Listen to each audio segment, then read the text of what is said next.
Hey, it's Clay, and this will be a video chart on ticker symbol CGIX. We will take a look at the 30-minute time frame.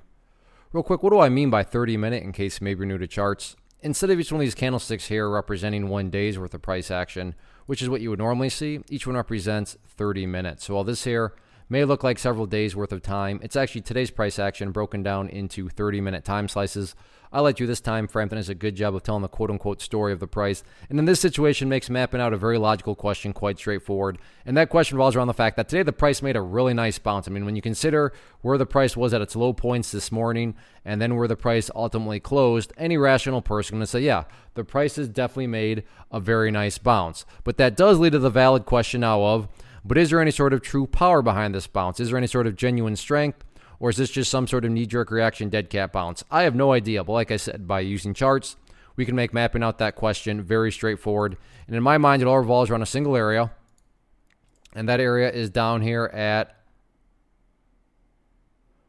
the 25-cent mark. Why is 25 cents important? Well, hopefully we can all agree on the logic that price movements with genuine power, with true strength, the price is going to progress forward. The price is not going to go back to where it was. I'm assuming you're saying, hey, thanks, Captain Obvious. Of course, if a price movement is truly powerful, it's not going to go back to where it was. That'd be a total contradiction. Exactly. So with that in mind, think about 25 cents. Any sort of closes below there, or worse yet, if the price separates to the downside, what would that be doing to the price? That would literally be putting the price right back inside of this area of the chart that it just broke out from. Again, going back, not a sign of true strength. Whereas let's say the price pulls back here, behaves in this manner, and then starts to work its way back upwards. What would you have in this situation? Well, you'd have a set of lows right here.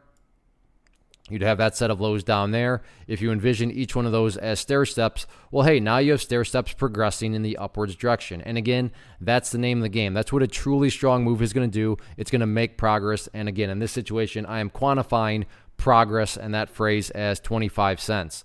What about levels of resistance?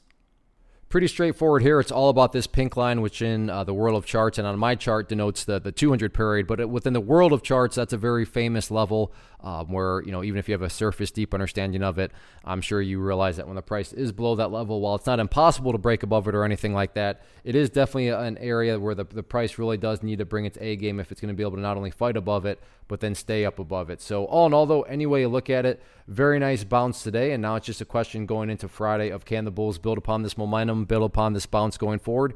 We will see. One of the biggest questions that I get is, hey, Clay, how do you find the stocks that you trade? So what I've done is put together a free resource guide where I talk about the tools that I use to locate stocks that I find interesting and think may have potential. So if that sounds like something that could add value to you as a trader, then click on the image that is up on the screen right now, and I will email you the guide. The guide itself is very short and to the point, and best part, it's completely free. Thanks for watching the video. Let me know if you have any questions.